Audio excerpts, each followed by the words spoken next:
Boa noite. Nós somos internautas do coletivo Girassóis Espíritos pelo Bem Comum. Estamos aqui hoje com o professor André Ricardo e o professor Antônio Dias para nós discutirmos aqui capitalismo e economia solidária no mundo pós-pandemia.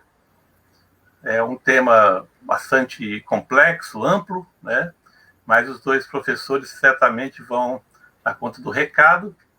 E o professor André Ricardo é especialista em economia solidária na Universidade de São Carlos, de São Paulo, e também é da Associação Brasileira de Pesquisadores em Economia Solidária. E o professor Antônio Dias é da Universidade Estadual do Piauí, é um sindicalista, tem um trabalho na área também aí é filósofo, e tem todo um trabalho também em relação a essa organização política e sindical. Também vai nos dar trabalhar o tema com a gente aqui. Como eu disse, um tema complexo. Então, eu gostaria de dar inicialmente aí, cada um, professor André Ricardo, você poderia fazer uma primeira saudação aos nossos internautas, por favor? Muito boa noite, Eduardo, Antônio Dias. Prazer conhecer vocês. E boa noite a todo mundo que está nos acompanhando. Desde já agradecendo a oportunidade para a gente poder dialogar aí sobre esse tema interessante ao mesmo tempo. Professor Antônio Dias, a palavrinha inicial aí para os nossos internautas. E boa noite a todos, em especial você, Eduardo, ao André, e a todos aqueles que nos acompanham. Eu agradeço já de antemão pelo convite e dizer que nós estamos aqui prontos para dialogar e ter uma boa conversa sobre esse tema tão importante. Então, pessoal, acho que o primeiro, a gente estamos vivendo, né, num momento bastante diferenciado de tudo que, acho que nossas vidas, né, que é essa situação da pandemia, e também sabemos que essa pandemia está inserida numa crise da civilização, uma crise geral do capitalismo, uma crise civilizacional, e também um momento de ruptura, né, um momento também de mudanças tecnológicas extremamente fortes, impactantes, né, com o mundo digital. Estamos aqui, né, hoje juntos devido a essa, né, tecnologia digital que nos permite estarmos tão longe, tão próximos, né, e ter uma série de implicações no mundo do trabalho, nas relações sociais, no modo de vida, né. Então, gostaria de que também essa crise já não é de agora, ela, né, representa também uma série de momentos de crise do capital a nível internacional, e nos traz, então, essa necessidade de nós espíritas, né, pensarmos a partir dos nossos valores, das nossas concepções, né, o que nós podemos pensar, né, no mundo pós essa pandemia, o impacto que essa pandemia está tendo, as influências e também as oportunidades que se criam quando você tem um momento que é uma chacoalhada geral na civilização, né? Então, partindo um pouco dessa ideia, também puxando um pouco desse lado mais da questão do papel, um pouco do Papa Francisco com essa economia de Francisco e de Clara, né, que se sobressai nessa crise toda, sem um mundo com poucas lideranças globais, né, que possam falar alguma coisa, o Papa também se sobressai nesse mundo, né, com uma liderança bastante interessante e puxando muitos temas que são temas caros à esquerda, né, aos movimentos sociais, e um diálogo muito forte nesse campo da economia também. Acho que para a gente abrir um pouco o painel nosso aqui de debate, tocar um pouquinho nesses assuntos. Professor André Ricardo, poderia começar, por favor? Ok. De fato, né, Eduardo, nós estamos atravessando uma crise muito profunda. A humanidade não conhecia, né, desde o século passado, pelo menos a década de 30 do século passado, uma crise de enormes proporções, e que, no caso do nosso país, além da crise sanitária, é também a crise econômica e uma profunda crise política, sendo que um fator alimenta o outro. Infelizmente, e como você colocou, é uma crise que exige de todos nós extremo cuidado, né? Extremo cuidado com a saúde, o isolamento necessário e, ao mesmo tempo, tendo que lidar com a necessidade do trabalho. Então, muitas pessoas tendo que se deslocar, e aí, em função disso, correndo riscos. Nós temos, nesse cenário, né, algo que nos chama, efetivamente, a repensarmos a maneira como nós nos relacionamos uns com os outros e com o planeta. Né? É, de fato, uma grande chamada a toda a humanidade para repensar a maneira como nós lidamos com o planeta e com a sociedade como um todo. Em face disso, nós estamos aqui no Brasil, infelizmente, estamos nos tornando o epicentro da pandemia no mundo. Então, a crise, ela ganha um caráter ainda mais dramático, sendo que nós, infelizmente, ainda vamos ter um agravamento da situação, né, da situação sanitária, com o crescimento do número de pessoas falecidas, encarnadas, e também um agravamento da condição econômica, né, um agravamento da condição de desemprego, né, da ausência de renda, né, e com as deficiências agravadas por um governo federal muito inepto, que não é só inepto, mas, infelizmente, acaba procedendo contra, né, o enfrentamento da profunda crise. Então, é um enorme desafio esse. Diante desse grande desafio, como você lembrou, Eduardo, nos vem à mente quais são as referências e quais são as possibilidades de saída dela, né, da profunda crise.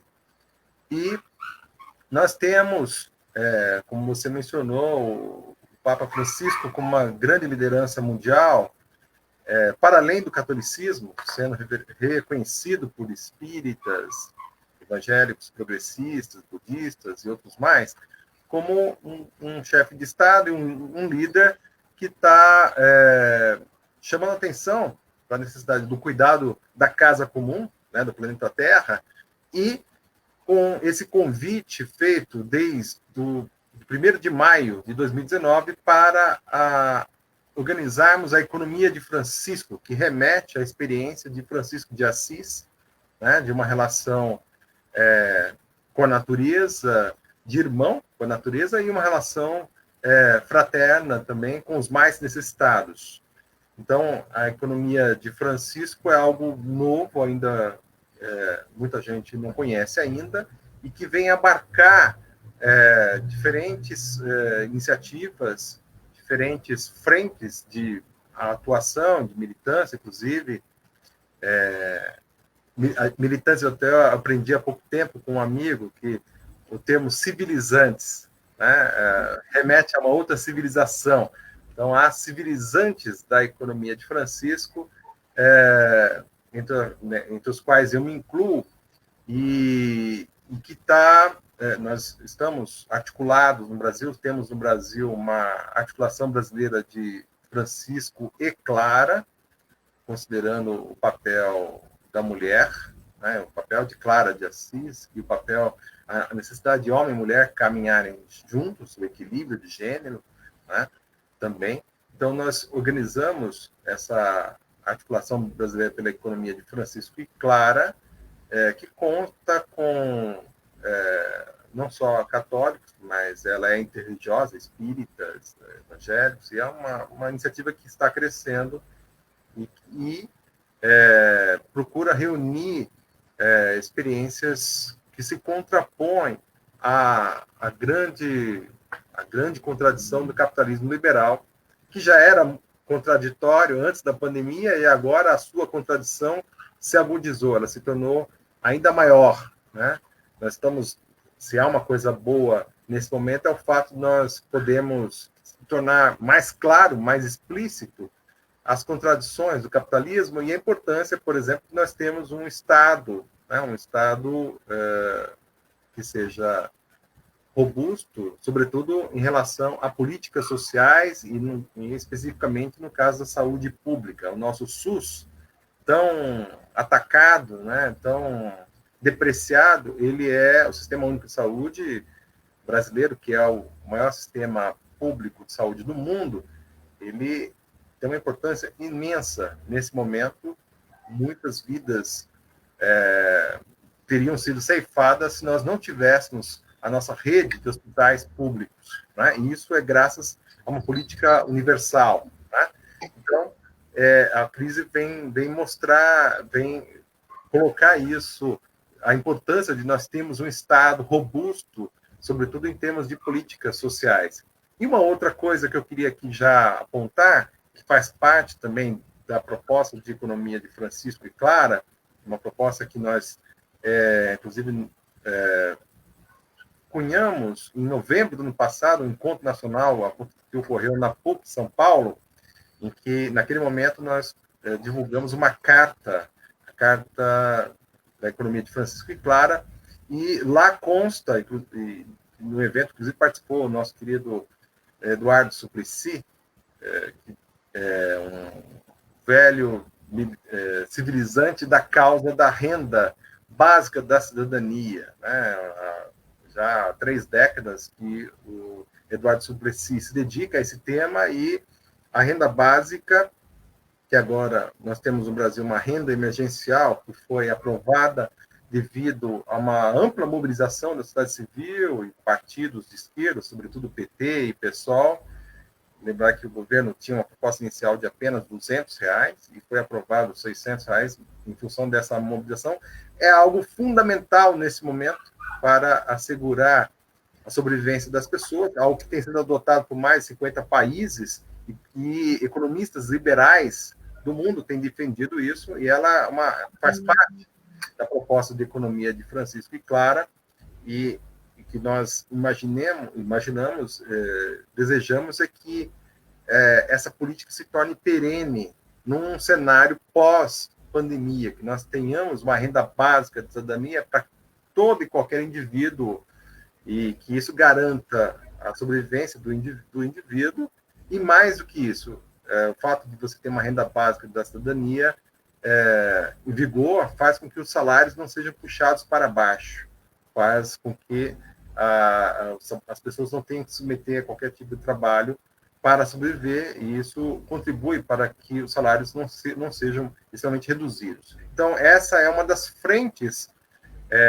de atuação, de reivindicações da política da articulação brasileira para a economia de Francisco e Clara. E há também a economia solidária, que é a maior e a qual eu me dedico mais, mas que espero poder falar um pouquinho mais depois a respeito da economia solidária, em que ela consiste, poder compartilhar com vocês, depois de ouvir aí o professor Dias, as suas colocações também. Obrigado, André. Então, professor Antônio Dias, aí você falar um pouquinho inicialmente as suas ideias gerais aí sobre a nossa conjuntura civilizacional.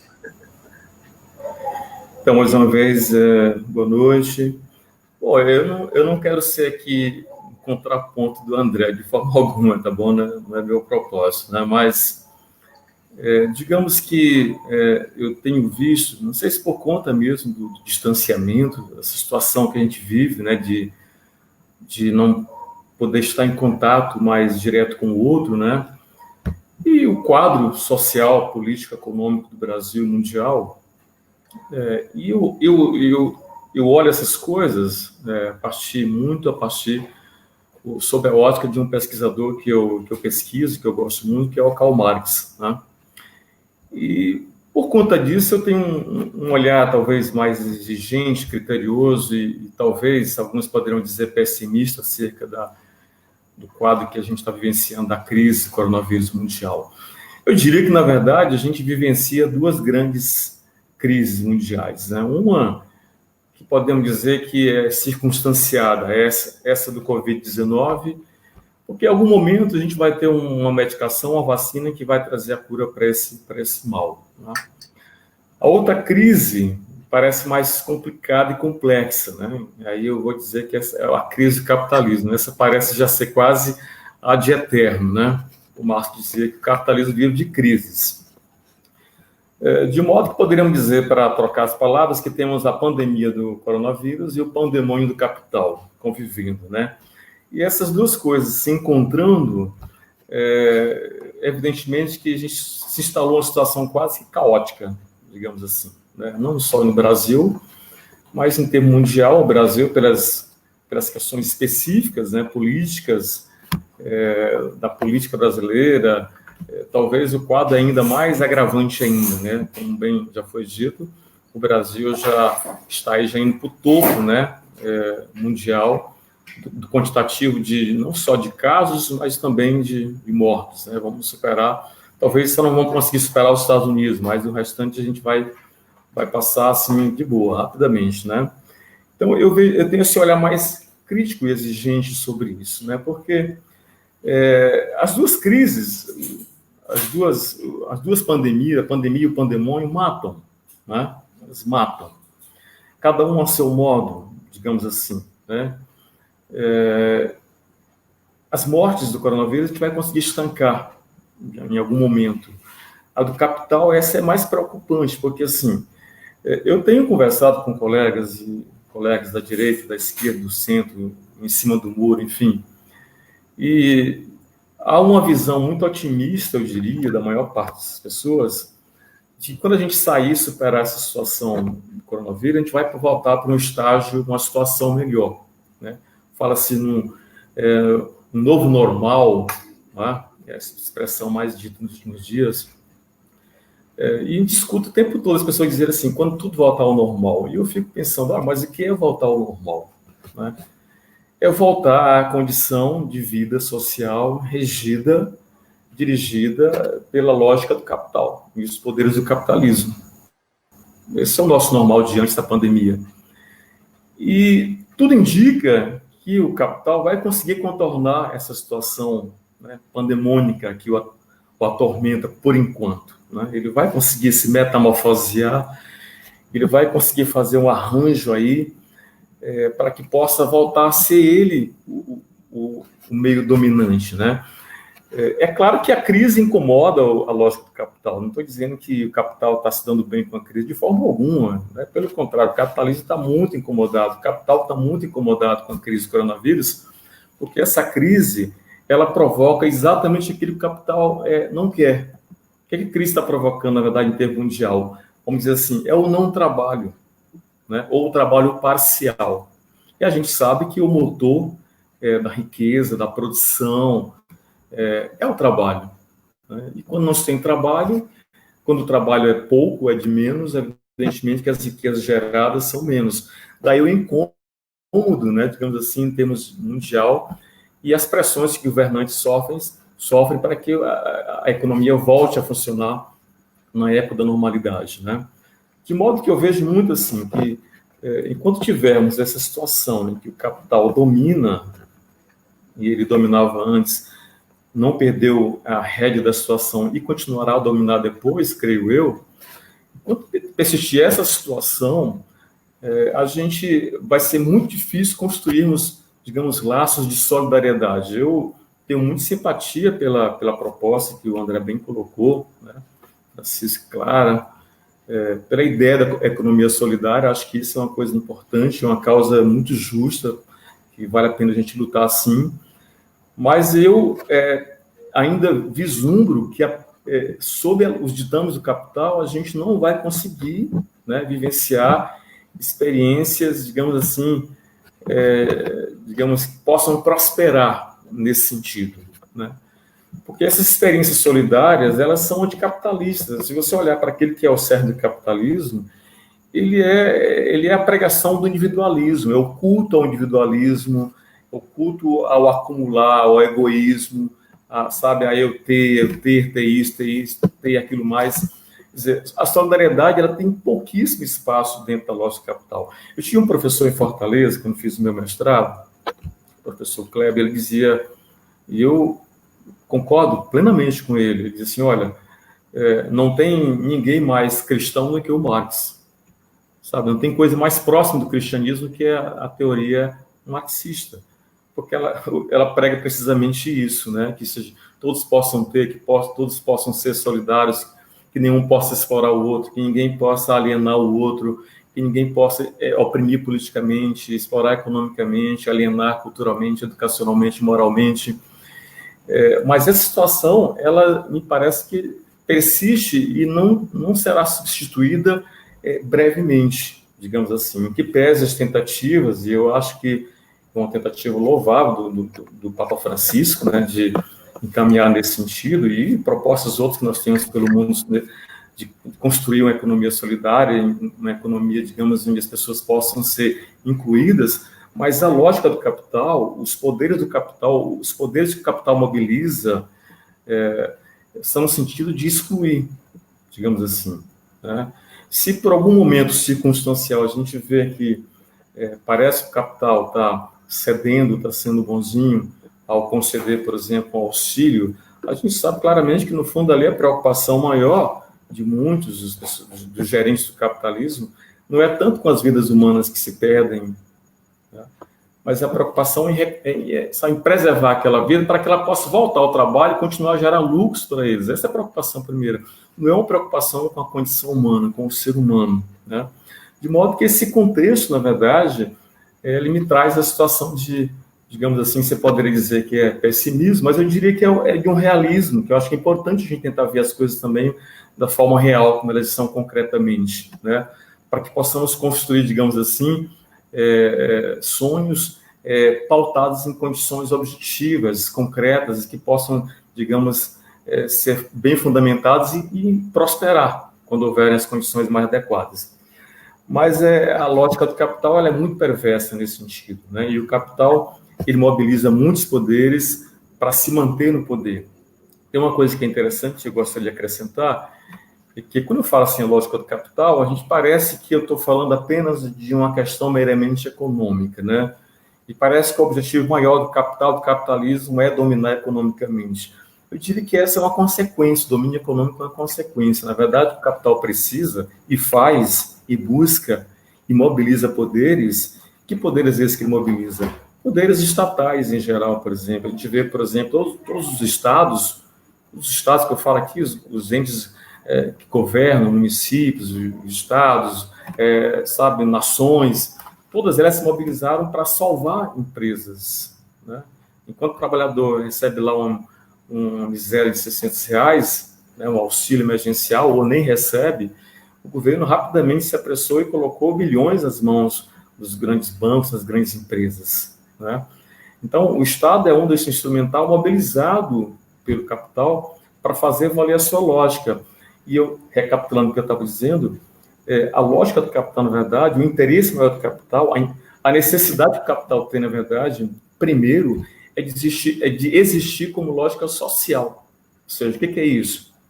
Ele tem a necessidade de controlar as condições da vida social, a sociabilidade, sabe? Ser esse poder onímodo, esse poder gerenciador das relações sociais. E, por consequência, ele gerencia também as relações econômicas, mas não apenas as relações educacionais, relações de cunho moral, relações na ordem política.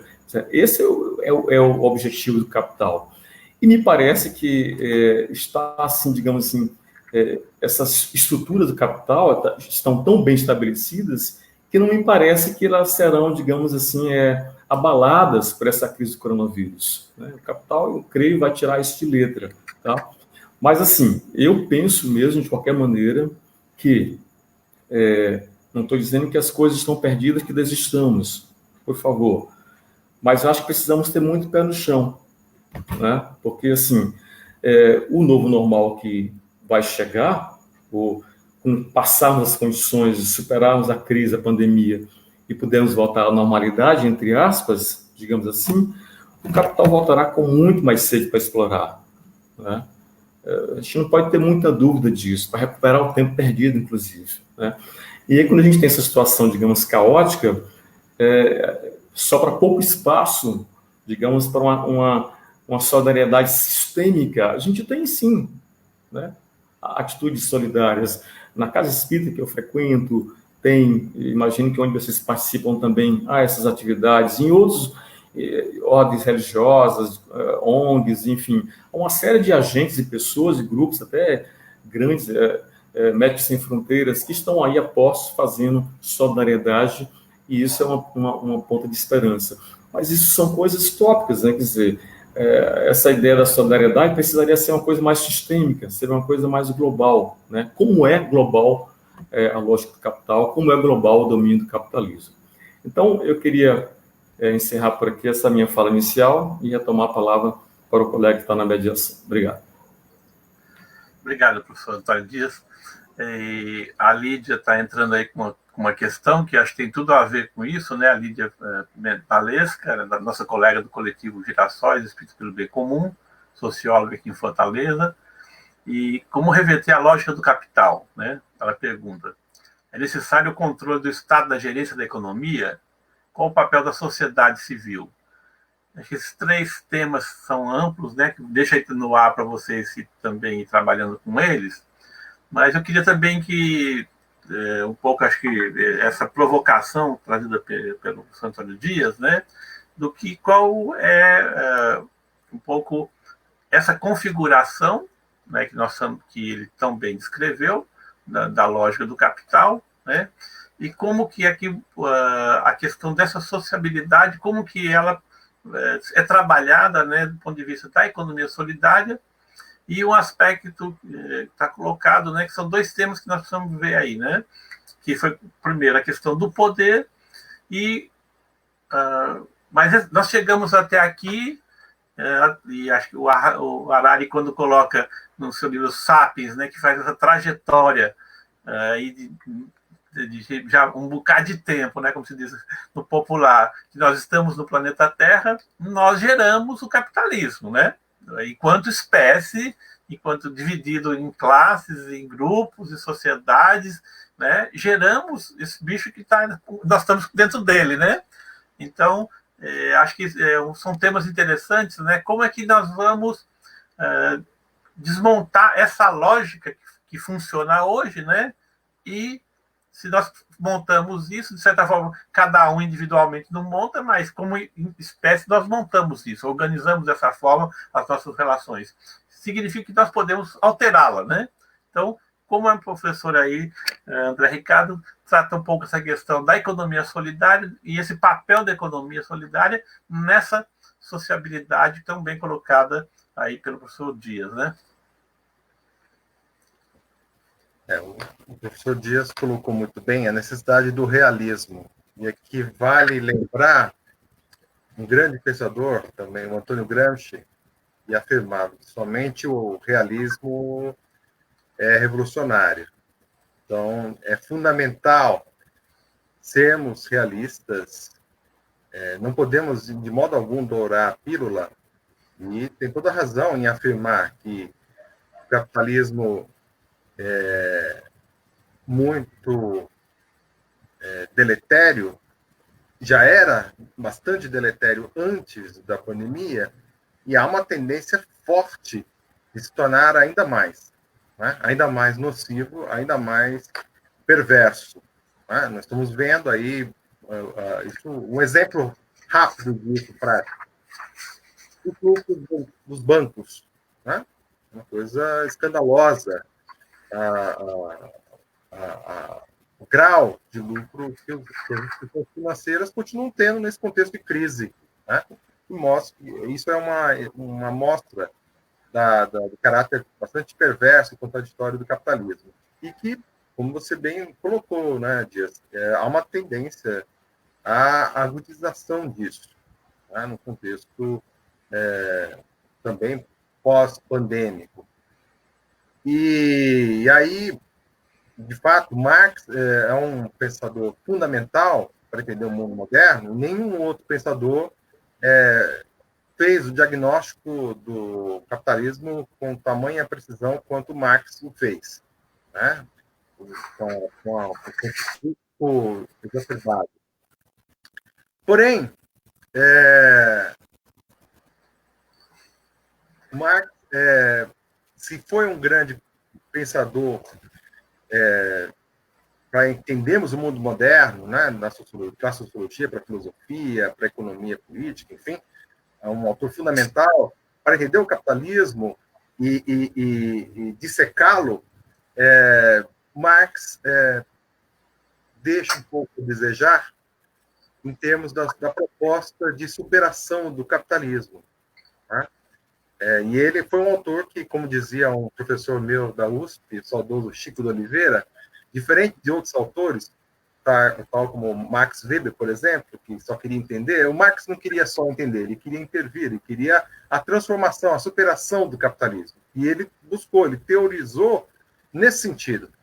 E aí, eu estou me baseando aqui no mestre, eu tive a oportunidade de conviver, de aprender muito, que foi o professor Paulo Singer, economista falecido da USP, que fazia essa leitura. Ele participou do grupo de estudo do Capital na USP, junto com o Pedro Cardoso, Gianotti e outros mais, e ele fazia essa leitura de que o Marx, em relação à superação do capitalismo, ele acabou colocando de lado algo que era bastante importante, que ele Engels, acabou rotulando de o socialismo utópico, né?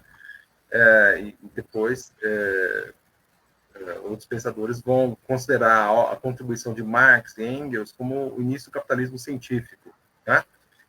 Que era a contribuição daqueles pensadores e daqueles ativistas, Owen, Fourier, Charles Didd e outros, que pensaram a formas de enfrentar o capitalismo, inclusive foram dedicados a algumas experiências nesse sentido.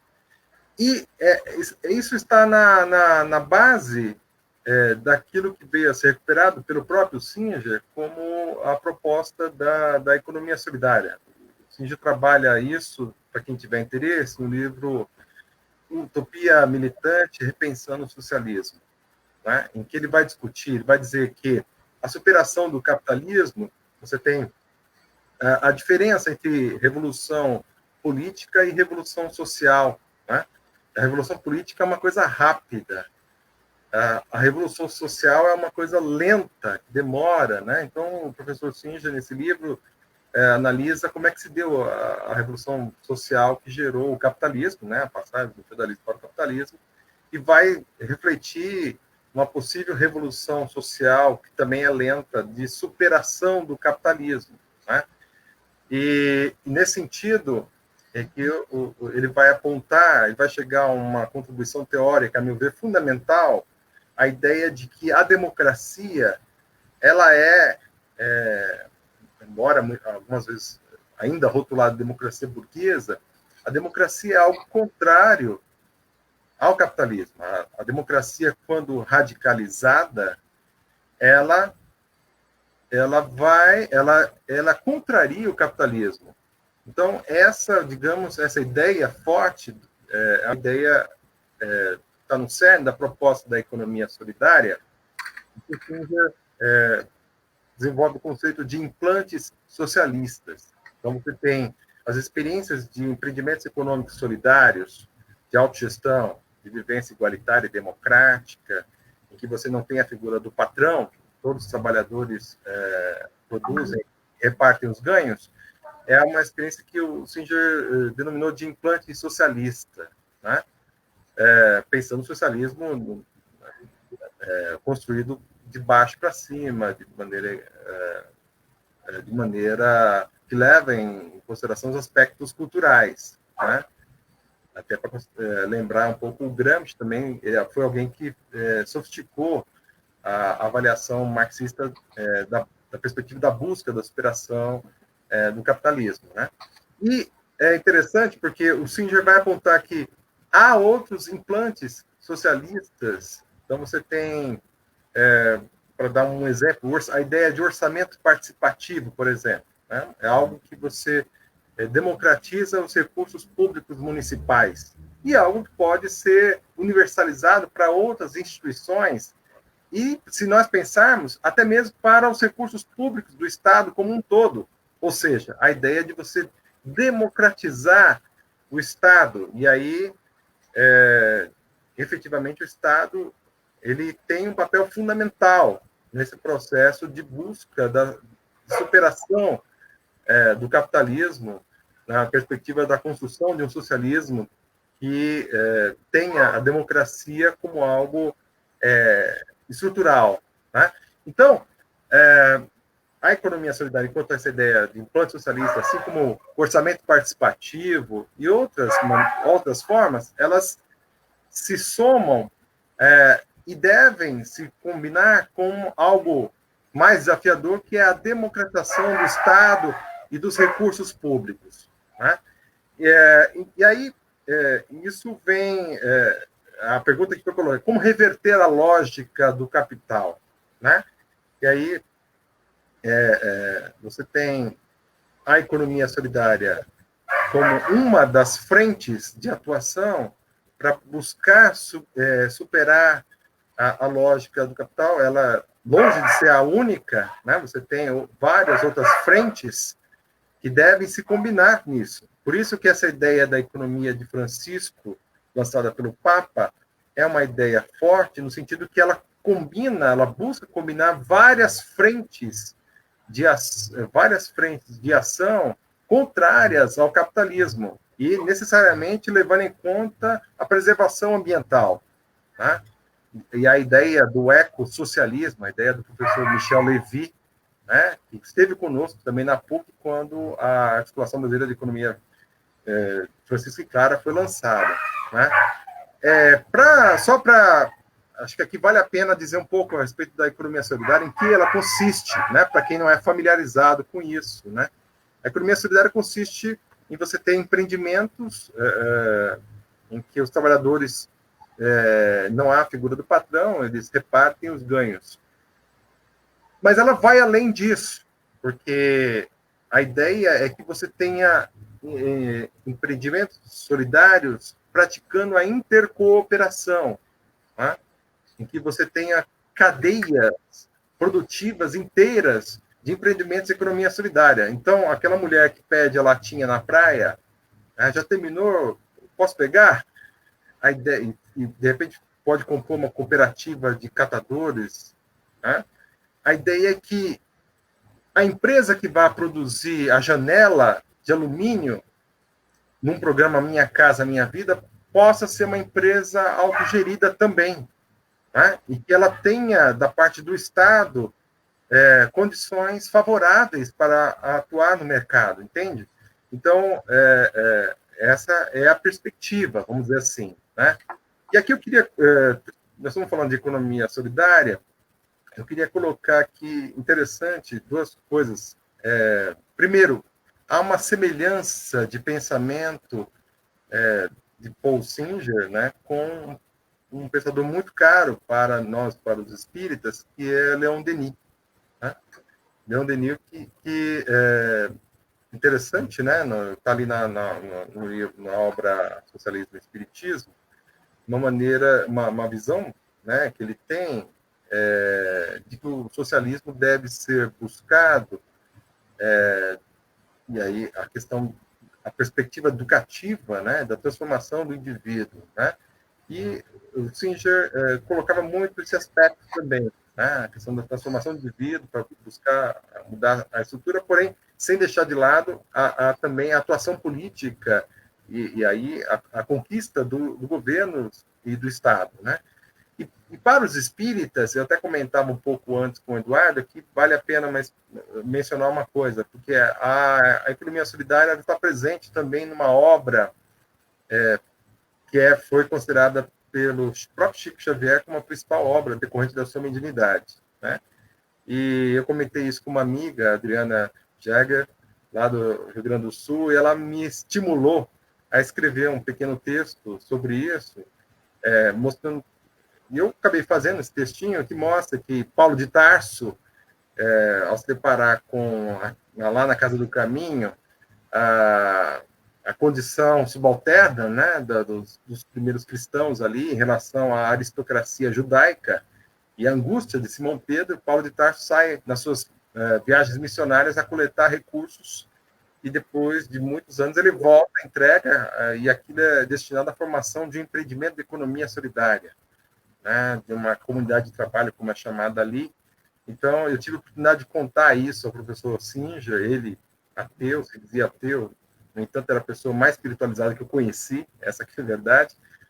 E ele, ateu e de origem de judeu, ele ficou entusiasmado com isso, quis saber mais a respeito, né? E é uma experiência que acabou nesse textinho e foi publicado agora um livro chamado, tem como título Dimensões Identitárias e Assistenciais do Espiritismo, que esse texto está lá colocado. Eu acho que no Espiritismo, no âmbito espírita, ainda desconhece a economia solidária, e acho que essa é uma oportunidade aqui que o Coletivo de Girassóis está dando para a gente colocar em divulgação essa ideia. É isso. Eu vou parar por aqui, depois a gente continua mais. Obrigado. Eu vou voltar já a palavra para o professor Antônio Dias, mas só queria, assim, um pouco também trabalhando um pouco essa questão que foi introduzida, né? Da questão que o marxismo, mas nós tivemos uma experiência do socialismo real, como é chamado, né, no debate acadêmico, né, em que nós tivemos uma organização diferente do capitalismo, né, que é o socialismo com uma centralização, um planejamento centralizado, né, e o que foram as experiências soviéticas e de todo o campo, né, socialista, que foi até, né, só veio desabar, né, no final da década de 80, do século passado, e com um pouco aí o Antônio Dias, que coloca aí essa questão, né, do marxismo ser a base dessa organização também social, né, a formação social, que foram bastante tempo, criaram muitas coisas interessantes, né, melhoraram a condição de vida de muita gente, né, fez um contraponto ao capitalismo durante toda a Guerra Fria, o período da Guerra Fria, né, e como é que nós tivemos também depois um desmoronamento, né? Como que isso podemos trabalhar nessa questão, o que aprendemos com isso, né? Num processo de superação do capitalismo, né? Eu concordo também que a pandemia é um momento, né? E abre uma discussão, mas não vai terminar a pandemia, está todo mundo numa boa, não é assim o processo, né? É a coisa mais complicada, né? Mas esse caminho, né? Quais os caminhos? O André Ricardo apresentou um caminho, né? Que é a economia solidária e outras coisas, o Estado, essa coisa mais ampliada, e gostaria de lançar essa pergunta para o professor Antônio Dias, como que ele visualiza, né? Tendo aí o marxismo como seu fundamento, né? E a pessoa diz que nós somos meio espíritas e marxistas, nós somos, né, uns marxistas meio diferentes. Eu também tenho uma formação anterior marxista, eu era ateu, tive uma conversão ao espiritismo, já depois de velho, né? Então, a gente vem dessa tradição, né? Também trabalho muito com o professor Paul Singer, né? Uma grande figura, e essa questão da espiritualidade, né? Porque tem a questão também da política, né? E nós precisamos trazer o tema da política, né? O nosso grupo, dentro do grupo dos Girassóis, nós temos o grupo de Espiritismo e Política, né? Justamente para trazer o tema da política para dentro dessa discussão como uma forma, né? E aí já estamos dentro de um debate também mais conjuntural, que até agora nós não falamos ainda do governo fascista Bolsonaro, né? Mas já trazendo um pouquinho aqui para o nosso debate. E acho que nós temos aí com o Boaventura lançando, né, já há um pouco tempo atrás, antes de nós sermos derrotados, né, a esquerda univos, né, que é a necessidade de dessa união, né? E ele coloca dois princípios que eu achei bastante interessantes, que eu gostaria de colocar em debate, né? Que é a necessidade de revolucionar a democracia, porque a democracia burguesa liberal, ela, a nível mundial, ela está esgarçada, ou seja, ela não responde mais, né, às necessidades, e, ao mesmo tempo, nós temos que democratizar a revolução, né? São dois princípios que o Boaventura coloca aí, que são desafios da esquerda do século XXI. Professor Antônio Dias, aí, mais uns temazinhos para nós aprofundarmos o debate. Pois é, então, muita coisa, né? Mas eu pensei aqui alguns tópicos aqui e vou tentar dizer alguma coisa, né? Eu queria resgatar uma fala inicial do professor André, e eu dizer que eu concordo quando ele observa que o Marx não nos deixou, digamos assim, um legado em termos de alternativas, né? Porque, mas eu acho mesmo que ele não se propôs a isso também. Assim, o empreendimento que o Marx abraçou foi tão gigante no sentido de dar conta, de entender quais eram os fundamentos e as implicações daquilo que eu chamei aqui de a lógica do capital. Eu acho que ele se interessou muito mais por essa tarefa, né, digamos assim, do que propriamente nos deixar, digamos assim, um manual de como fazer, o que fazer. Tanto é assim que quando o Lenin, né, ali quando fez a Revolução Russa, em 1917, na sequência, o Lenin escreveu um livro chamado Que Fazer? Né? E o título não é à toa, né? Não é ocasional. É porque, de fato, o Lenin, que é um marxista, um autor que tinha lido Marx, tinha lido bastante o Engels também, ele se viu na situação de, bom, e agora fizemos aqui a Revolução, mas e agora? O que fazer? Ele viu que o Marx não tinha dado essas respostas, sei lá.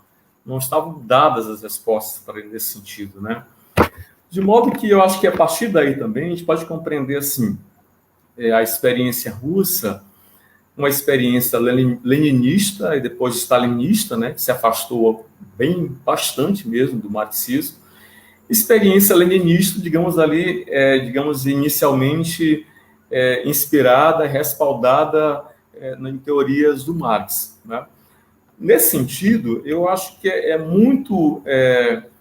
não é correto a gente dizer que houve ali uma experiência marxista e comunista no sentido do Marx, né? Eu até digo assim, precisamos separar que nós temos o pensamento marxista, que é aquele pensamento de pessoas que de alguma forma se inspiram no Marx, e tem o pensamento marxiano, que é aquele pensamento que cujo objetivo você mergulhar na obra do Marx para compreender o que o Marx diz, né? E a gente vê muitos marxistas por aí, muitos autores que dizem o Marx falou isso, o Marx fez aquilo ali é o Marx, e você vai ver que aquilo não tem respaldo naquilo que o Marx escreveu, naquilo que o Marx não deixou como legado teórico, ou seja, o Marx não falou aquilo. No fundo, são ideias de cunho marxista, né? Interpretações, e aí cabe muitas. Nós temos interpretações marxistas mais diversas e algumas contraditórias. Eu lembro aqui, para dar um exemplo, perdão, quando eu defendi minha tese de doutoramento, a professora estava na banca, ela escreveu um parecer, não pôde comparecer à defesa final, e o parecer tinha umas 9 páginas aproximadamente. Dessas 9 páginas, em 2 ela disse assim, olha, considerados os teus argumentos, as tuas ideias, tudo, se isso é válido, ok, beleza, tua tese está comprovadíssima e eu aprovo. Mas usou as outras quase 7 páginas do parecer para dizer, claro, de forma elegante, assim, olha, mas tu não entendeu nada do que é o Marx. E foi explicar o que era o marxismo ao modo dela, né, do modo como ela entende, ou entendia, né, o que é o marxismo. Então tem muito isso, né? E a China também é um outro caso típico, né? Eu lembro que na origem aqui da pergunta, lá no comecinho, a pergunta era como a gente reverter a lógica do capital e se comandar o Estado seria uma alternativa, seria um caminho, né? Eu diria que o Marx, na época, não diria que isso é um caminho. Ele não disse isso, né?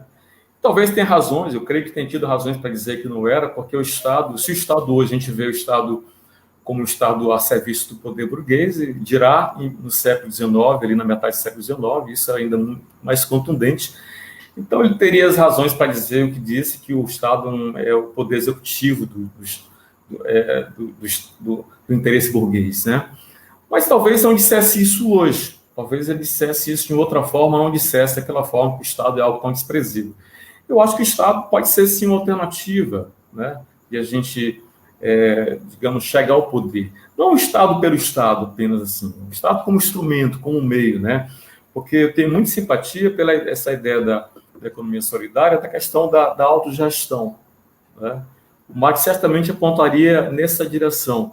Já há indícios, lá no Manifesto do Partido Comunista, e mesmo no Capital e outras obras, do Marx apontando nessa direção, da autogestão dos trabalhadores. Mas ele se esquivou bastante de dizer como fazer, o que fazer, o passo a passo, porque ele tinha uma preocupação muito grande em dizer assim, olha, eu não sou... eu estou fazendo aqui ciência, eu não quero fazer profecia. Tem até um livro de um filósofo chamado Karl Popper, um livro chamado A Sociedade Aberta aos Seus Inimigos, e o Popper diz lá que há 3 grandes inimigos da democracia no mundo. O primeiro, Platão, né? O segundo, Hegel, e o terceiro, Marx. E ele diz também, acusa o Marx lá de fazer profecias, né? Eu até escrevi meu trabalho de especialização, quando eu fiz, há um tempo atrás, para defender o Marx dessa acusação, de que Marx teria feito profecias. Eu acho que o Marx não profetizou, né? Ele diria muito mais assim, olha, o que vem após o capitalismo, o Estado capitalista, isso será a obra dos homens. Os homens é que tem que construir. A sociedade comunista é a sociedade dos iguais, os homens não construem isso. Certamente, eu diria que a ideia da autogestão, da economia solidária, tem espaço nessa sociedade comunista que o Marx prega e defende, com certeza, né? Agora, sem dúvida nenhuma, eu acho que o Matheus colocou, em algum momento, apareceu ali embaixo o Matheus colocando, né? Ele fazendo um reparo, mas o capitalismo é a sociedade do egoísmo, do orgulho, né? Essas chagas que a gente, enquanto espírita, a gente tanto, né? A gente vê, enquanto a gente lembra que essas são as 2 máculas que a gente ainda carrega consigo, que nos impede de fazer o processo de evolução, né?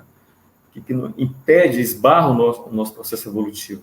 A gente alimenta muito o orgulho e o egoísmo. E o capitalismo potencializa isso bastante, né? Sociedade do consumo, do acúmulo, do ter, isso é muito fortificado, de modo que fica difícil vencer essa situação. Eu acho também, penso também assim, que tudo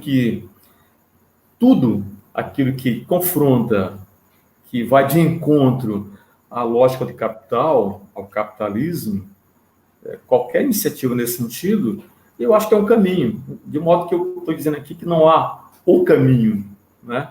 Mas há possibilidades. E a gente pode construir, temos condições de construir.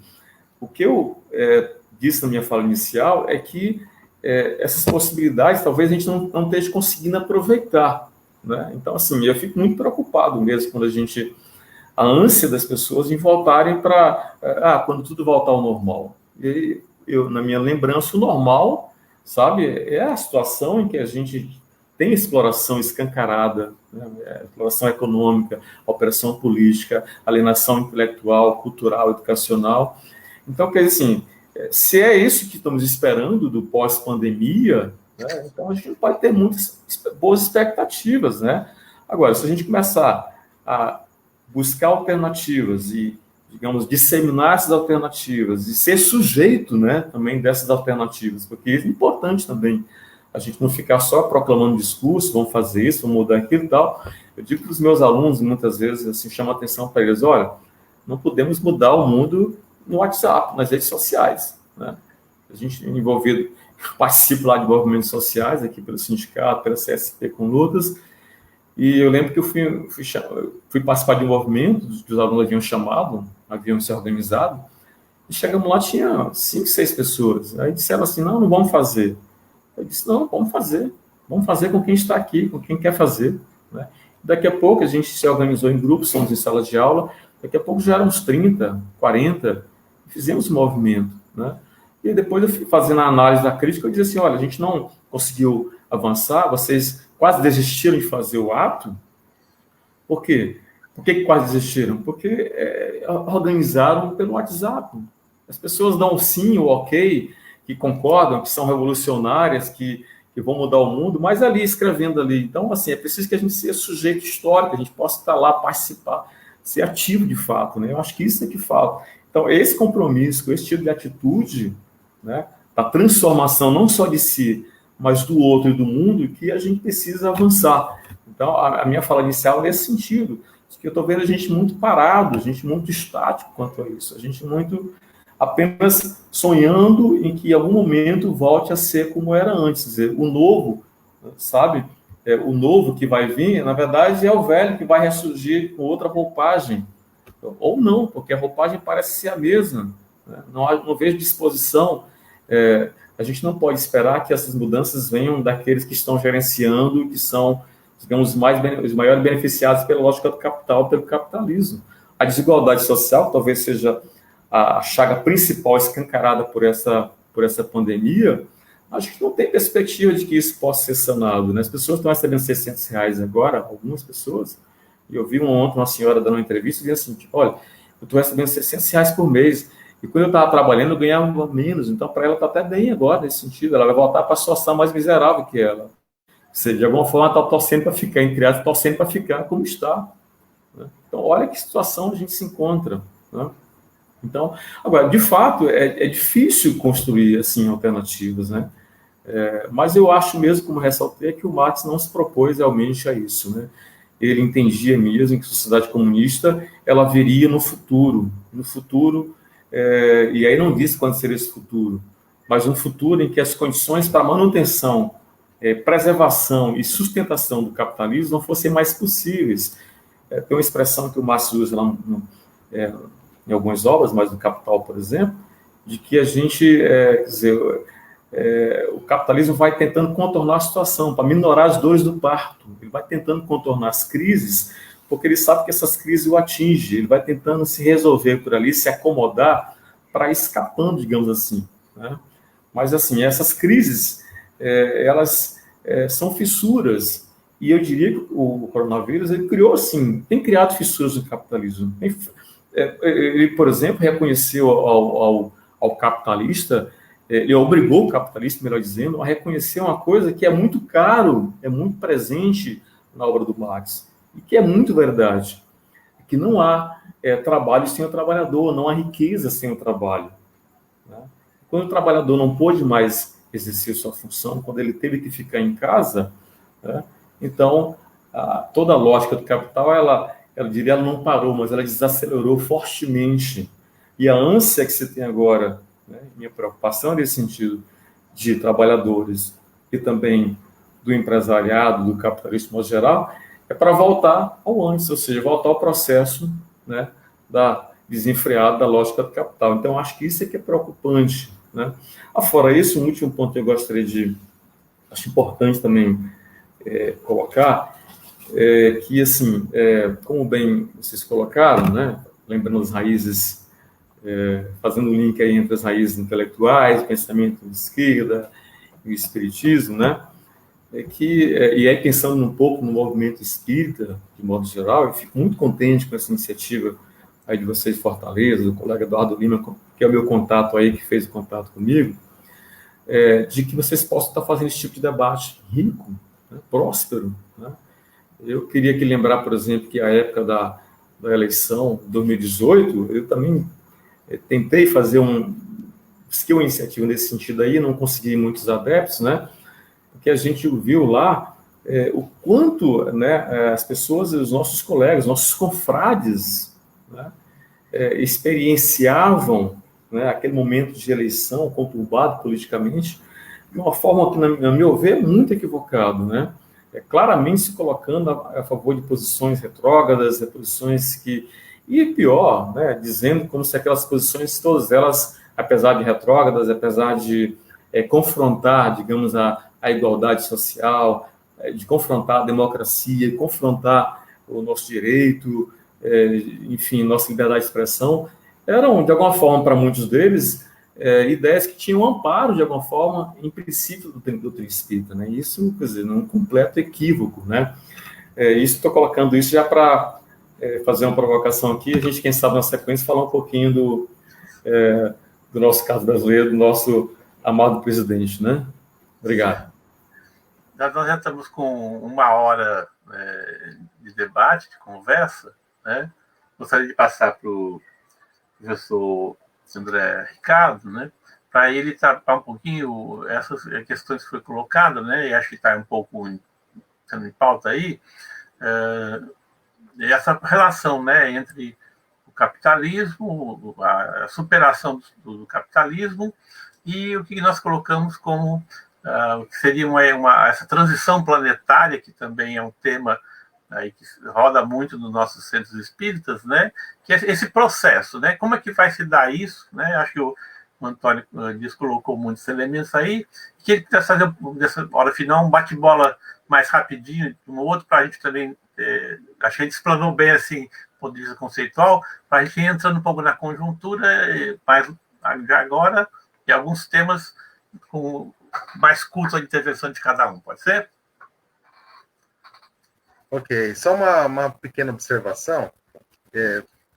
Um engano, por exemplo, de Marx, pensar, por exemplo, que cooperativa, para dar certo, só poderia dar certo se fosse em âmbito nacional, né? Conduzido pelo Estado. E foi o que exatamente a Iugoslávia, do Tito, reproduziu, um cooperativismo introduzido de cima para baixo, né? E, enfim, foi um engano, foi um equívoco. Acho que deu uma imensa contribuição, mas teve alguns equívocos também, né? Que nós devemos reconhecer, tanto quanto o seu mérito, né? De fato, a ideia de socialismo é uma ideia que precisamos resgatá-la, né? Afirmá-la como algo fundamental, né? Um socialismo que necessariamente construído de modo democrático, né? Que leva em consideração, claro, a importância do Estado, de você conquistar o Estado, mas uma vez conquistado o Estado, é preciso democratizá-lo radicalmente, né? Daí a ideia da democracia participativa, né? O orçamento participativo, que você discutiu, os recursos do município, é um exemplo disso, tá certo? Mas você tem outras formas de estimular a democracia participativa através de plebiscitos e referendos que precisam ser desenvolvidas, né? E aí, de fato, o Dias tem toda a razão. Essa ideia do normal, o normal ele era doentio, tá certo? Precisamos dizer isso. O normal que nós conhecíamos era doentio. Então, aquilo não era normal. Eu costumo brincar com alunos algumas vezes, no aula de economia solidária, dizendo o seguinte: o capitalismo é o ar que nós respiramos, do ponto de vista cultural, mas esse ar é absolutamente poluído.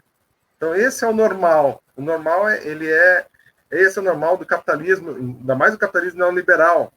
E isso precisa ser dito, tá certo? Então, nesse sentido, a crise pandêmica, que é profunda, ela significa, sim, uma oportunidade, né?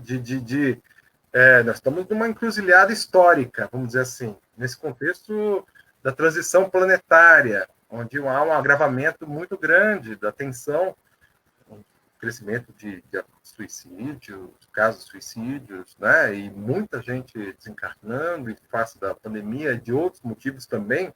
Então, é uma encruzilhada histórica que nós estamos vivendo agora, e cabe formular alternativas concretas, né? Então, no âmbito da economia de Francisco, aqui no Brasil, e na Argentina também, está sendo chamada de economia de Francisco e Clara, a ideia de aglutinar essas frentes, né? Eu mencionei aqui o orçamento participativo, a economia solidária. Eu estou trabalhando um texto, espero terminá-lo para publicar agora, daqui a 2 meses, um artigo que eu discuto os pilares da economia de Francisco e Clara no contexto de enfrentamento da pandemia, né? Da crise pandêmica. E aí eu coloco a dimensão da espiritualidade, né? Como algo também importante. A espiritualidade não enquanto apenas uma ideia religiosa, mas uma ideia científica, reconhecida, por exemplo, pela Organização Mundial da Saúde como um fator clínico, né? E que deve ser considerado também no âmbito da economia, valores que não são apenas valores contabilizados financeiramente. Então, eu estou discutindo um pouco isso nesse texto que deve sair publicado num número especial da revista Contemporânea, do programa de pós-graduação em Sociologia, que vai estar disponível na internet.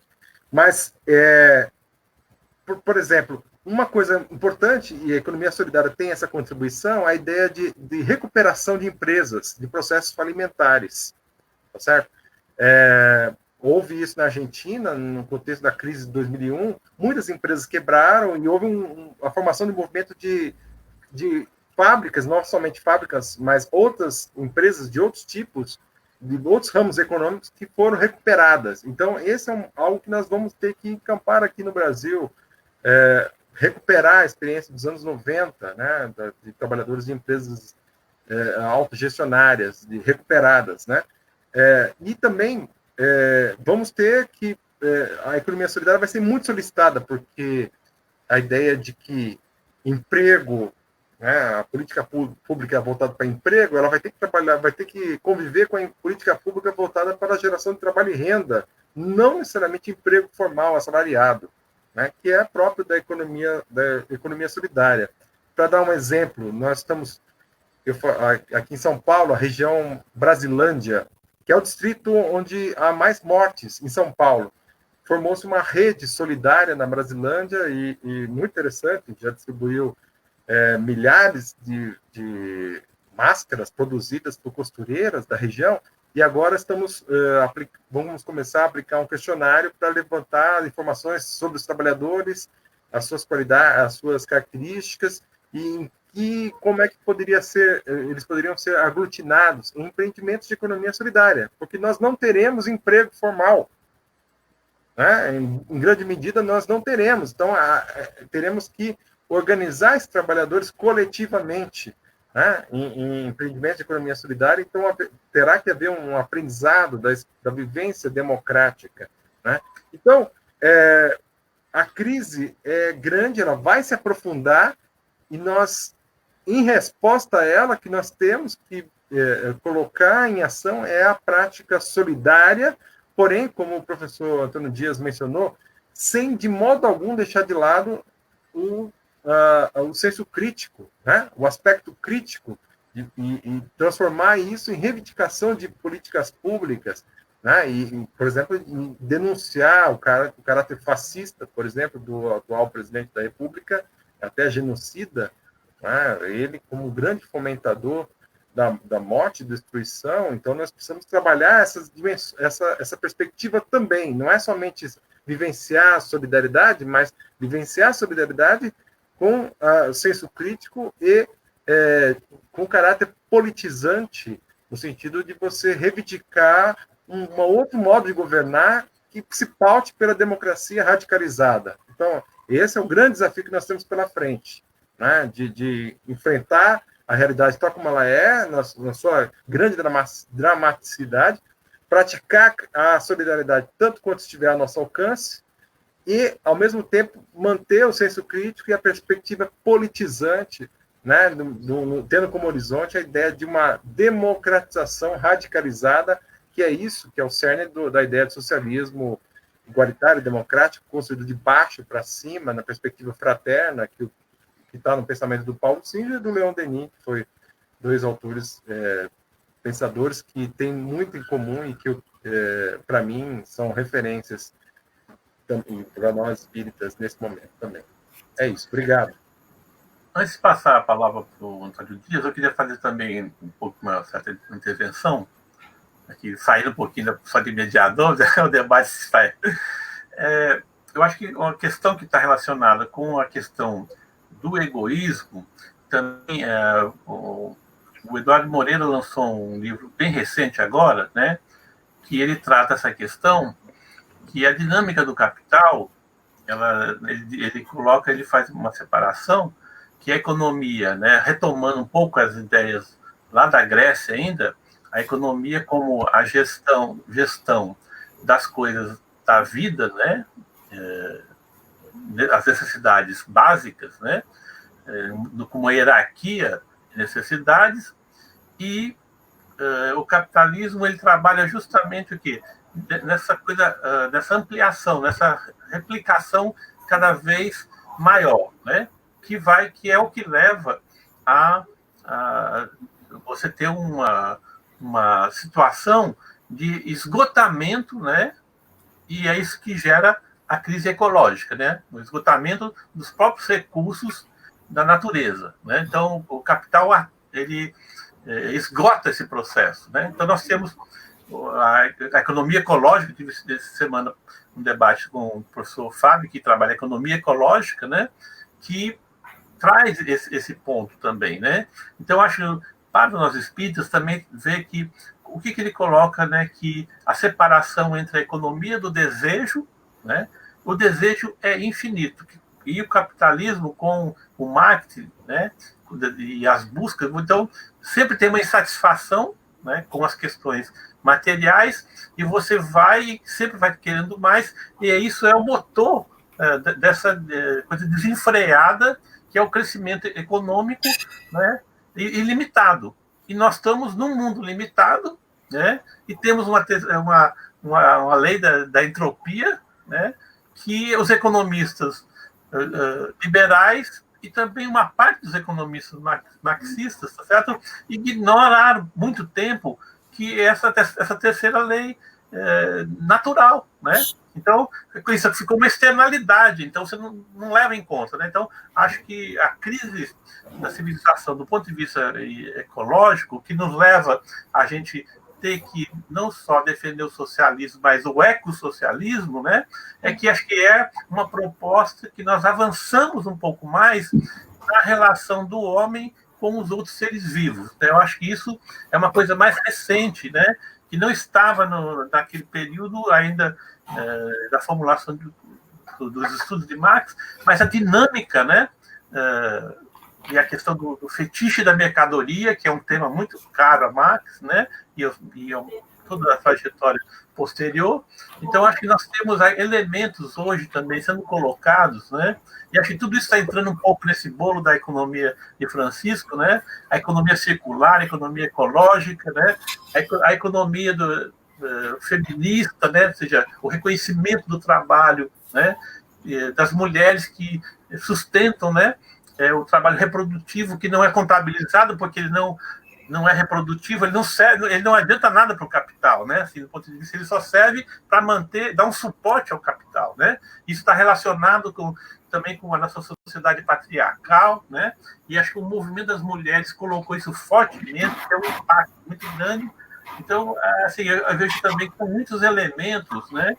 Que acho que nós avançamos e temos hoje condições de formular um pouco melhor esse caminho. Eu tenho defendido aqui que nós precisamos recolocar essa perspectiva de longo prazo para as forças de esquerda, para os partidos de esquerda. Nós estamos aqui com pessoas que têm militância partidária, né? Num horizonte, aqui no Ceará, nós trabalhamos com o Ceará 2050, né? Eu tenho provocado um pouco isso daí, que nós temos que fazer o Ceará Socialista 2050, né? Porque nós temos um processo de planejamento global aqui, de longo prazo, e a esquerda ficou um pouco tímida na discussão, né? Eu participei muito do processo, e acho que nós temos que colocar isso, né?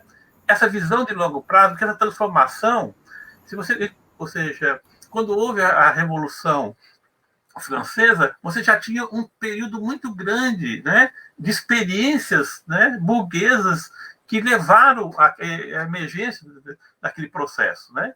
A base material ocorreu antes, muitos anos, né? Você vai estudando a transição, né, do feudalismo ali, o Maurício Dobre faz um grande estudo sobre essa transição, né? Então, eu acho que eu coloco que essa transição planetária, para mim, é esse processo de transição que são os implantes, né, colocados pelo professor Paul Singer, né?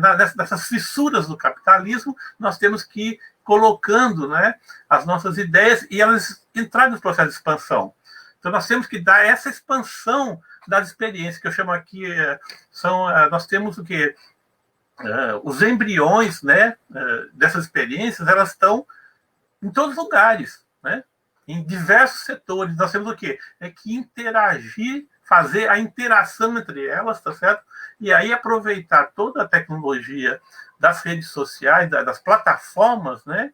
E eu brinco um pouco, nós temos que trabalhar a nível local, aí acho que é uma grande contribuição da economia solidária, contrapondo à visão da economia centralmente planificada. Eu trabalho muito mais com a ideia que nós estejamos, né, uma economia local democraticamente planificada, a partir da base, né? E quanto mais essa base se expandir em experiências, né, eu acho que a gente vai criando uma sociabilidade, né, que corresponde aos valores espíritas, né? E um pouco também, né, professor André, puxando que nós que somos espíritas de classe média podemos ter uma grande coisa, nos colocamos como prosumidores, que é também um termo que é trazido, né, professor André, muito caro, né, do Paul Singer, né, e de todo esse pessoal que trabalhava, que quando você é um prosumidor, todo o tempo você produz e faz o consumo, né? Então você se insere na vida real como um produtor de serviços ou um produtor de mercadorias, né? Então acho que nós temos um grande trabalho para fazer, acho que os espíritos poderiam ter no trabalho social espírita, né? Essa caridade que nós falamos, ela ser uma caridade assim, mais social, né? Produzida pela sociabilidade do conjunto, e não coisas muito espaçadas, né? Então, acho que isso nos daria, acho que um papel interessante para os espíritas, né? A gente ter uma rede, né? Fazendo essa reflexão e também fazendo o trabalho, a coisa prática, né?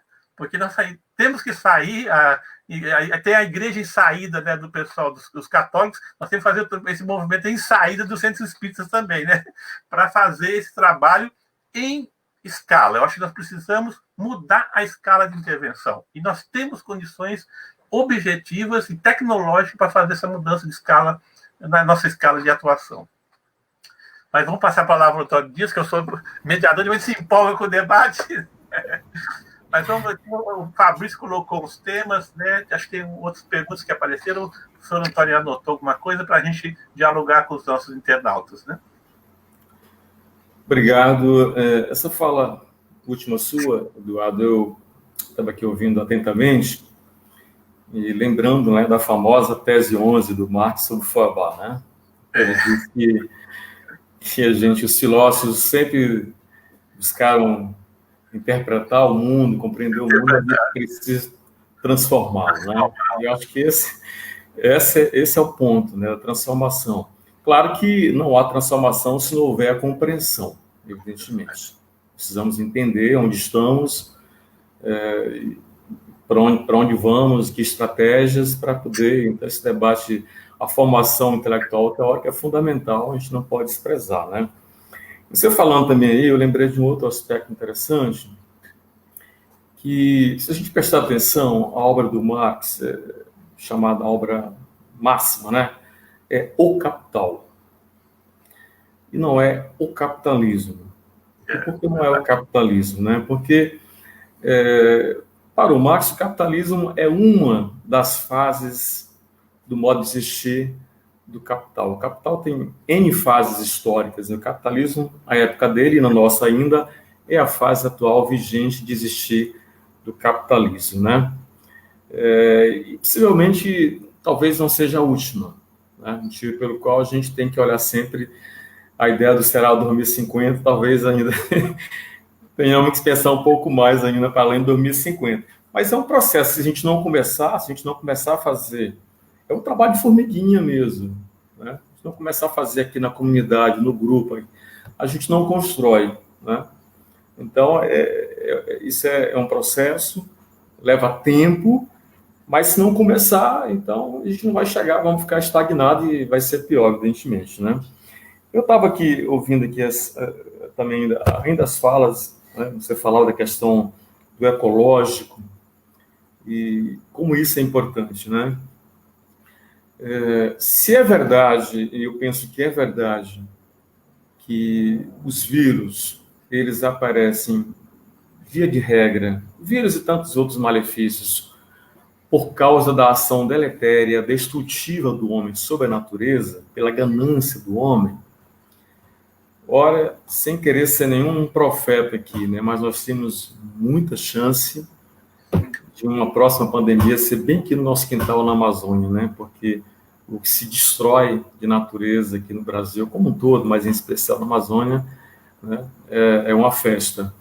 Então, a gente tem esse risco aqui, logo próximo aqui, né, e um passinho para uma intervenção, a partir daí, a intervenção que eu digo do capital mundial lá na Amazônia, seria um motivo, né, a deixa para eles atuarem, né, de modo que essa questão ecológica, de fato, é preocupante e é muito importante, né. Estou colocando um exemplo, né, temos N exemplos, né, não é que a questão ecológica tem que ser vista só com a questão da Amazônia, a gente tem uma coisa do dia a dia, na sua casa, o ecológico tem que ser vivenciado, separa o lixo, faz isso, aquilo. Está sendo cuidado da caatinga, né, Antônio? É verdade. Puro, né? É verdade. Mas é um ponto interessante, né?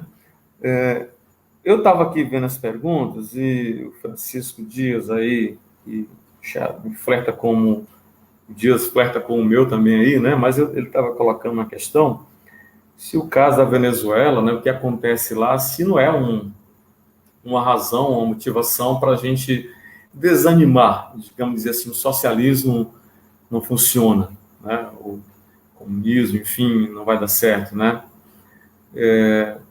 De fato, né? Eu acho que essas situações vivenciadas historicamente, no leste europeu tem N exemplos, né? A União Soviética, extinta União Soviética, né? O leste europeu, todo o leste europeu, o exemplo de Cuba, né? Da própria China, né? Que é um capitalismo de Estado, né? Claramente, né? De fato, remam contra essa ideia de que o socialismo seja uma possibilidade, um caminho, né? Bem entendido, o socialismo, na ótica marxista, é o caminho da transição, saindo do mundo capitalista, ou do domínio capitalista, rumo ao comunismo, né? Então, essa transição do capital ao comunismo, esse caminho de trajetória é o que o Marx chama, de alguma forma, de comunismo, né? Então, a gente tem que ter muito cuidado, realmente, para fazer a crítica, né, a esses regimes, mostrando que lá as conveniências políticas, os equívocos políticos, né, que de alguma forma aquilo ali muito se afasta daquilo que a experiência seria uma experiência socialista, no sentido de as pessoas possam socialmente se gerenciarem, se emanciparem, sabe, construírem práticas solidárias. Eu vejo o socialismo mais por essa ótica do que propriamente um Estado gerenciador, né? Sabe, no comando, né? Acho que isso funciona porque o Estado ele vai ser sempre uma estrutura a favor de um poder econômico. A gente olha, prestar atenção, historicamente foi assim, e tem pouca chance de a gente reverter essa situação, né? A gente comandar o Estado seria para a gente tentar colocar ele em outra dimensão, outra perspectiva, mas a perspectiva a ser colocada seria no sentido de que o trabalhador, os trabalhadores pudessem ser eles os gestores, sabe, das suas vidas, do seu fazer, do seu pensar, do seu isso, do seu aquilo. Eu fico preocupado, assim, também com essas possibilidades, às vezes, aí de novo, meu, entre aspas, pessimismo, aparentemente, vivenciando esse mundo dos movimentos sociais, a gente escuta muito assim, esse movimento das mulheres negras, e aí, beleza. E aí, mas aquele outro movimento das mulheres negras da periferia, sabe? E um meio que não conversa com o outro, tá? Um não dialoga com o outro. E aí, nessa coisa da gente construir, né? A gente construir, ser solidário, a gente avançar, e a gente só pode avançar e somar e construir com os que pensam como a gente, se a gente começar a fazer essas quebras, né? A gente começar a criar fissuras, ao invés de aproveitar as fissuras, como o colega colocou aí na pergunta, para enfraquecer o capital. Se a gente criar fissuras, distanciamento entre a gente não vai avançar, né? Então a gente vai ficar ali paralisado, de alguma forma, né? E uma outra coisa, rapidinho, o Fabrício dizia que, lembrando aí o Cornelius Castoriadis, né, de que o Castoriadis fala que a evolução, né, uma evolução natural do capital, né, esperada, uma boa evolução, no sentido da transformação, seria o capital, no sentido de naturalmente, né, perder a condição de barbárie, né? Mas o problema é que eu acho que assim, a barbárie virou a marca do capital, de modo que o capital não consegue viver, o capital precisa que haja misérias, sabe, é da natureza dele, é condição para que ele possa existir. A barbárie flerta o tempo todo, é uma marca do capital, de modo que ele não consegue se livrar dessa situação. E, portanto, é muito ruim. Uma coisa que eu acho que a gente talvez possa ver pós-pandemia, a gente já está vendo, eu estou chamando isso, escrevi isso no artigo recente, numa live que apresentei no evento do GT Ética e Cidadania, da ANPOF, Associação Nacional de Pós-Graduação em Filosofia. Estou escrevendo também algo, coloquei algo nesse sentido num texto que vai sair numa revista. Eu digo lá que a gente já está no processo de uma desglobalização, no sentido que foi construído, né, ali nos anos 90, com a queda do Muro de Berlim, a derrubada do Muro de Berlim, né? Essa ideia de que, por exemplo, concentrar os Estados Unidos perceberam isso da forma pior possível, né? E o mundo, de alguma forma. De repente, percebemos que todo o processo produtivo de maquinário, luvas e outras coisas, e aviamentos para a parte hospitalar, é feito na China. Ou seja, a China é o globo, né? E será o novo globo mundial, um futuro bem próximo, aqui olhando aqui na minha bola de cristal. Os Estados Unidos vai perder esse monopólio do capitalismo, ou domínio hegemônico do capital para a China no futuro breve, eu penso assim, né? Mas isso não quer dizer que o capital vai, né, porque a China flerta com o comunismo. A gente sabe que é um comunismo, é um capitalismo de Estado lá. No fundo, o domínio que domina lá é o capitalismo ainda. Portanto, não haverá grandes mudanças. Bom, obrigado. Vamos passar para a gente já estamos quase no final, né?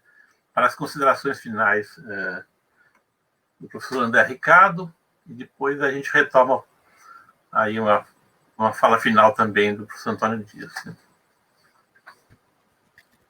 Bom, eu quero agradecer, né, mais uma vez, Coletivo Girassóis, pela oportunidade de nós conversarmos, né, uma grande satisfação aí conhecer o Eduardo, o Antônio, e poder dialogar com vocês a respeito desse momento que exige muito de todos nós mesmos. E ainda mais, sendo espíritas, nós temos um grande desafio pela frente, né? Ou seja, a vivência da fé raciocinada, combinada com a prática da solidariedade e do senso crítico, né? Há nós estamos vendo aí uma tragédia em curso, né? Quantidade de pessoas falecendo, é uma quantidade muito grande, vai aumentar muito ainda, em face agora da reabertura do comércio de maneira totalmente equivocada, né? E há uma imensa contradição, porque nesse momento em que nós deveríamos, nas nossas cidades, estarem todos em lockdown, essa que é a realidade, estamos provocando exatamente o contrário e governados por um verdadeiro genocida, uma pessoa totalmente equivocada e infeliz. Então, nesse contexto, nós somos desafiados a, de um lado, resistir, né, e através das diversas práticas solidárias que estão ao nosso alcance, ao mesmo tempo resistir através dessas práticas solidárias e nos resguardarmos, tanto quanto realmente pudermos, também apontar, vislumbrar, refletir a possibilidade de superação da crise profunda, não para voltar ao normal viciado, como bem apontou o professor Dias aí, mas para a gente buscar algo totalmente novo, algo que é efetivamente uma sociedade contrária ao capitalismo, sobretudo o capitalismo na sua vertente mais perversa, que é o capitalismo neoliberal. Então, nós temos uma sociedade pautada por outros princípios, efetivamente, né? Uma sociedade pautada por outros princípios e que se viabilize economicamente. Daí a importância das experiências de economia solidária, das experiências da agroecologia, das experiências da economia, da chamada economia feminista também, economia circular. É preciso resgatar a experiência do orçamento participativo, que nasceu aqui no Brasil, e nós, por falta de vontade política, nasceu no Brasil, nasceu precisamente em Porto Alegre, depois se disseminou para outras cidades, e nós, por falta de vontade política, deixamos de lado essa experiência que se espalhou para várias cidades do mundo. Por conta desse texto que eu estou escrevendo, eu tive que pesquisar um pouco isso, e nós precisamos resgatar essa experiência, né? E, no caso dos espíritas, que é o nosso segmento, nós temos um desafio ainda maior, qual seja, de disseminar o senso crítico, tanto quanto possível, nesse nosso segmento espírita, que é extremamente conservador, né? E eu fico muito feliz de conhecer confrades espíritas progressistas debatendo esses temas tão francamente. Eu acho que a gente tem um caminho imenso aí a percorrer, nós estamos só no início. Eu espero que nós tenhamos muita força e que possamos, daqui a algum tempo, poder nos reunir novamente e ver que a travessia estamos começando a construir efetivamente uma sociedade socialista, igualitária e democrática, fraterna. Então, vai ser muito bom a gente poder, daqui a um tempo, se reencontrar para fazer essa avaliação. Assim como eu reencontrei amigos que, na década de 90, nós começamos a nossa militância em economia solidária na Brasilândia, e a gente pôde fazer um balanço. Fizemos uma live há 15 dias atrás e ver quanta coisa frutificou nesse período. Eu espero que a gente possa fazer isso também daqui a algum tempo, aqui na conversa aqui com o Coletivo Gerações. Obrigado, um grande abraço para vocês.